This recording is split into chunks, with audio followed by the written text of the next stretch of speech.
Всем привет! Прошлый ролик вызвал довольно сильный ажиотаж, и мнения людей очень сильно разделились.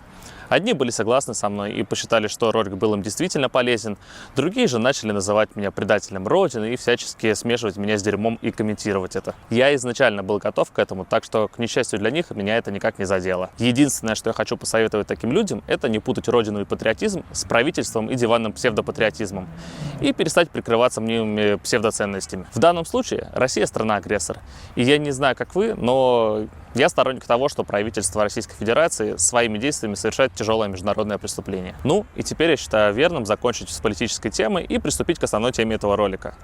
Ежедневно мне поступает куча вопросов в Инстаграм и Телеграм по поводу того, как переехать в Сербию.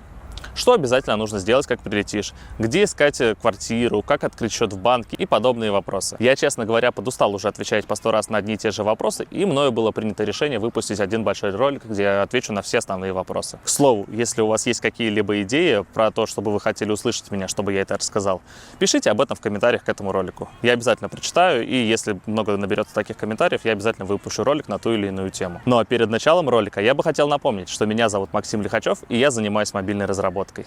Перед просмотром ролика поставьте лайк и подпишитесь на канал. Вам это ничего не стоит, а мне здорово поможет развитию канала. И также не забывайте подписываться на мой инстаграм. Там я в основном публикую фотки и истории из повседневной жизни обычного разработчика. Ну а мы начинаем. Поехали! Итак, давайте разложим все вопросы по порядку. И начальной точкой у нас будет зарождение идеи о переезде в другую страну. И конечной точкой будут вопросы, касающиеся всяческих развлечений, бытовых моментов и тому подобного. Так будет все структурировано. И как следствие намного проще будет разобраться, что, где и как находится и в какой последовательности идет. Так-то, по сути, можно улететь, имея только один загранпаспорт. Но, скорее всего, в будущем вы столкнетесь с многими трудностями, которые можно было бы просто избежать. Первое и самое главное – это сделайте новый загранпаспорт на 10 лет. Это в основном касается тех людей, чей паспорт просрочится в ближайшие, предположим, 5 лет. Если, конечно, ваш паспорт будет действительно еще 7-10 лет, то я бы не сильно переживал по этому поводу.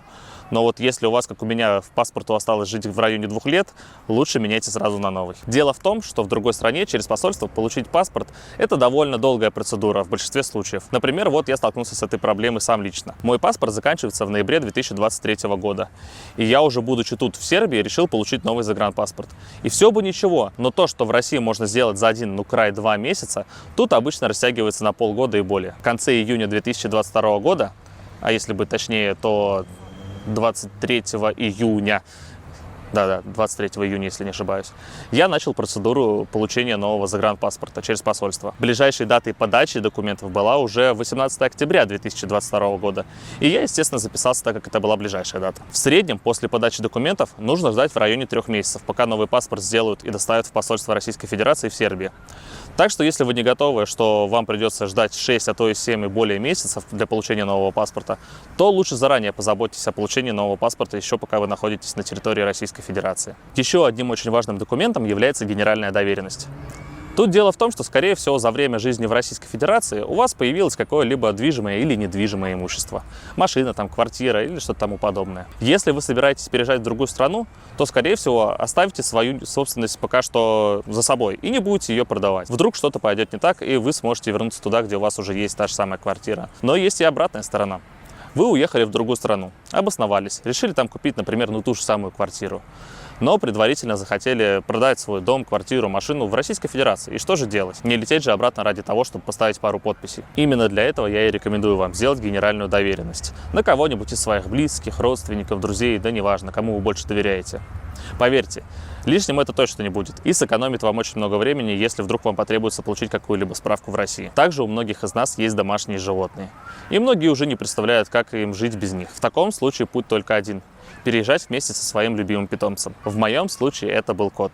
Но и для собак процедура получения документов будет аналогичная. Ваша основная цель – получить международный ветеринарный сертификат о том, что ваш кот или собака здоровы и имеют право находиться в другой стране. В нашем случае в Сербии, естественно. Ну и, естественно, нужно получить международный паспорт для животного. Первым делом идем в ветеринарную клинику и заводим международный паспорт, если у вас его, естественно, еще нет. И делаем все необходимые прививки, профилактику от глистов и прочих паразитов. И, естественно, обязательно чипирование. Обязательно рассчитайте время на все это в дело. ибо после той же профилактики от глистов должно пройти определенное время, и только после этого вам смогут, например, чипировать вашего питомца. После ветеринарной клиники вам нужно посетить главного ветеринарного врача, или как-то так он называется, я, честно говоря, уже не особо помню, который поставит все необходимые печати в ветеринарный паспорт животного. И последний и самый главный этап – это получение самого международного сертификата. Делается он в управлении Россельхознадзора, по вашему региону, естественно, и действует всего лишь 5 дней. Так что будьте внимательны с этим, и нужно обязательно учитывать это при покупке авиабилетов. После того, как вы подготовили все необходимые документы, следующим этапом идет поиск временного жилья. Тут на самом деле все элементарно просто и без разницы, в какую вы страну летите. Существует два основных сайта, на которых вы можете арендовать себе недвижимость на короткий срок. Это Airbnb и Booking. Жилье на долгий срок я все же рекомендую вам искать уже позже, когда вы будете находиться в самой стране. Но об этом позже. Вот вы подготовили документы, сняли временное жилье, и настал момент, когда уже нужно покупать авиабилеты. Ну, в общем, на самом деле их, конечно же, нужно купить заранее, но не суть. Какие же у нас есть пути добраться до Сербии? Ну, на самом деле путей очень-очень много, но поговорим мы всего о двух из них, так как они будут самыми-самыми популярными и, естественно, самыми дешевыми. Первый и один из самых распространенных способов – это прямой рейс сербской авиакомпании Air Serbia. Прямой рейс, конечно, значительно дороже, чем если вы выбираете рейс с пересадкой, но зато полет длится всего в районе 3,5 часов. Рейсы летают довольно часто, но с текущей ситуацией купить билеты на ближайшие даты, мне кажется, практически нереально. Средняя цена такого авиабилета составляет 35 тысяч рублей в одну сторону на одного человека. Да, недешево, но, повторюсь, зато вы летите всего 3,5 часа и без пересадок. Рейсы вылетают дважды в неделю из Москвы и Питера. Второй, также популярный способ, это перелет через Турцию, турецкой компании Turkish Airlines. Билеты уже значительно дешевле и стоят, как правило, в районе 20-25 тысяч рублей за человека. Но учтите, что пересадки обычно ночные, и для того, чтобы переночевать, вам придется либо ждать в аэропорту, что не самый лучший вариант на самом деле, либо снимать отель на ночь. Общее время на то, чтобы вы добрались из России до Сербии, в таком случае, составляет, как правило, не более 24 часов. И больше времени из них вы будете ждать следующей пересадки просто. Вот и все. Также стоит отметить, что если вы путешествуете с животным, то вам необходимо заранее связаться с авиакомпанией и согласовать перелет животного. Не всегда имеются свободные места, так как количество животных на борту ограничено. Плюс вес животного и параметры переноски также строго регламентированы. Да и не всегда можно перевозить животного в багажном отделении. У той же Air Serbia такой услуги, например, нет. Вот вы прилетели в Сербию. Что же делать дальше? Первым делом, что вам нужно сделать, это обменять небольшую сумму денег на проезд прямо в аэропорту, чтобы добраться до ваших временных апартаментов. Уехать из аэропорта можно тремя способами: на такси, на автобусе и на так называемом шаттле А1. Это такая небольшая маршрутка. По прилету можно в специальном месте получить ваучер на поездку на такси. В таком случае поездка вам обойдется в районе 2000 динар. Но местные таксисты не сильно любят принимать таких клиентов и частенько всячески пытаются отказаться от поездки. Я же рекомендую вам воспользоваться тем же самым Яндекс.Такси. Ну, Яндекс.Го называется, если не ошибаюсь. Либо сервисами типа Ping и Lux. У них есть свои мобильные приложения, а Wi-Fi в аэропорту вы без проблем сможете найти. Второй вариант – это добираться, используя общественный транспорт. Ходит он также довольно часто, и ехать вам придется в районе 1,5 часов, до центра Белграда, естественно. Стоимость такого проезда составляет 89 сербских динар. Ну и третий способ – это воспользоваться услугами специального так называемого шаттла А1. Стоимость такого проезда составляет в районе 300 динар. И за полчаса вас доставят из аэропорта в центр Белграда. Ходят такие шаттлы с интервалом в полчаса. Так что, если вы выбрали этот способ, долго ждать вам не придется. После заселения обязательно первым делом вам нужно получить белый картон. Это своего рода местная регистрация в полиции. Сделать его нужно обязательно в течение первых 24 часов после того, как вы прошли паспортный контроль и оказались на территории Сербии. Также белый картон у вас могут запросить и при выезде из страны, и если у вас его не будет, вы можете наткнуться на неприятный штраф. Делать белый картон нужно будет не вам, а сделать его вам обязаны на ресепшене вашей гостиницы или где вы там остановились. Если же вы арендовали квартиру, то в этом случае вам должен арендодатель предоставить эту услугу. Белый картон можно сделать как онлайн, через местный сайт, аналог наших госуслуг, так и лично прийти в отделение полиции. На самом деле разницы особо большой нет, что вы сделаете онлайн, что будете его делать в отделении полиции. Но есть один момент. В отделении полиции вам поставят печать. И без этой печати на белом картоне вы, допустим, не сможете открыть счет в банке. После того, как вы разобрались с этим белым картоном, естественно, вам нужно будет обменять ваши деньги. В крупных городах типа Белграда карты принимают практически везде, но так как, скорее всего, у вас будет русская карта, то про оплату карты можно забыть. Деньги разменять можно в специальных обменниках, которых по городу очень много. Называются они менячница, да и курс на самом деле везде плюс-минус одинаковый. Лучше, конечно, будет, если у вас будут не рубли, а, например, евро или доллары, ибо их меняют по более выгодному курсу по сравнению с тем же самым рублем. Далее у нас по списку идет покупка местной сим-карты. Естественно, куда же без связи и интернета. тем более в другой стране. Купить ее можно либо в салонах сотовой связи, как, в принципе, мы привыкли у нас в России, либо в киосках, которых, кстати, по городу очень много. Называются они «Мой киоск», если что, если вдруг кому пригодится. В Сербии есть 3 основных оператора. Это А1, ETEL и МТС. Не наш МТС, не путайте. По сути, на первое время, думаю, вам абсолютно без разницы, какую симку покупать. Да и в любом случае, если вы захотите сменить оператора, вы без проблем сможете перенести свой номер к другому оператору, соответственно, если вам что-то не понравится. Я пользуюсь оператором А1. И до того, как я подписал договор с оператором и перешел на постпредоплату, я платил что-то в районе... Да, 900 динар я платил. 900 сербских динар в месяц. За эти деньги мне предоставляли 9 гигабайт трафика, 10 гигабайт на мессенджеры и 10 гигабайт на Инстаграм. Да, после России это, конечно, кажется довольно мало, но, поверьте, на самом деле этого вполне хватает. Поиск жилья. Самая часто обсуждаемая тема и очень много вопросов именно по ней. Мест, где вы можете найти какое-либо объявление с предложением аренды жилья, на самом деле превеликое множество. От специализированных сайтов до групп в Фейсбуке и чатов в Телеграме. При долгосрочной аренде с вами будет заключен договор на срок от 6 до 12 месяцев, как правило. И в 99% случаев вам нужно будет оплатить как первый месяц аренды, так и 100% предоплату. Риэлторами я вам крайне не рекомендую пользоваться. Я не знаю, может быть, конечно, это нам так не повезло и моим коллегам, но риэлторы у нас были просто ужасные. Предлагали варианты, которые нам не подходили под критерии, которые мы описали заранее. Скидывали квартиры, которые в 1,5, а то и 2 раза дороже, нежели той суммы, которую мы им говорили. Ну и чтобы дождаться какого-либо от них варианта, нужно было подождать очень долгое количество времени. Да и в общем были медленными и мало заинтересованными. Так вот, по сути, я хотел бы выделить 2 сайта для поиска долгосрочной аренды и акцентировать внимание именно на втором. Первый сайт – это CityExpert. Это онлайн-агентство недвижимости, где комиссию платит сам арендодатель. Они помогут на первых порах выстроить связь с владельцем квартиры. Ну и у них довольно удобный поиск на сайте. Но не так много предложений, на самом деле, как бы этого хотелось. Вторым сайтом является доска объявлений helloaglassy.com. На этом сайте практически все, кого я знаю, нашли себе квартиры, которые они впоследствии сняли. Но тут уже не такой удобный поиск, и вам придется самому общаться с собственником квартиры. Также важным моментом является то, что вам нужно обязательно предупредить своего арендодателя, что вам потребуется на первое время визараны. И то, что ему нужно будет постоянно делать белый картон после этих визаранов. Ну и коли речь пошла про визаран, то давайте поговорим про него. Официально после прилета в Сербию вы имеете право находиться не более 1 месяца на территории, после чего вы можете просто выехать за территорию Сербии и вернуться сразу же обратно, сделать новый белый картон и опять жить здесь месяц. Такая процедура называется визаран. Вы можете сами выехать за территорию Сербии и вернуться обратно, либо можете воспользоваться специальными услугами, коих здесь навалом. Записаться на него довольно просто, и в среднем такая процедура стоит в районе 2500 динар. Процедура на самом деле очень простая и отнимает в районе 3 часов времени. Забавный факт, некоторые люди живут здесь годами и визаранят также само годами. То есть каждый месяц покидают территорию Сербии и возвращаются обратно, делают новый белый картон и живут далее. И так по кругу. Записаться на визаран можно в том же самом Телеграме, в специализированных для этого чатах. Выбрать необходимую дату, договориться о встрече и вперед поехали. Вообще процесс примерно проходит так. Вы связываетесь с администратором Телеграм-канала, выбираете дату поездки, вас добавляет специальный чат попутчиков. Заранее там обсуждается время и дата, когда вы будете выезжать на место сбора. Ну а дальше все просто. Вы выезжаете из Сербии, проходите паспортный контроль, получаете штамп в паспорт, ждете минут 15, возвращаетесь обратно в Сербию и получаете новый штамп в паспорт о том, что вы въехали заново в страну.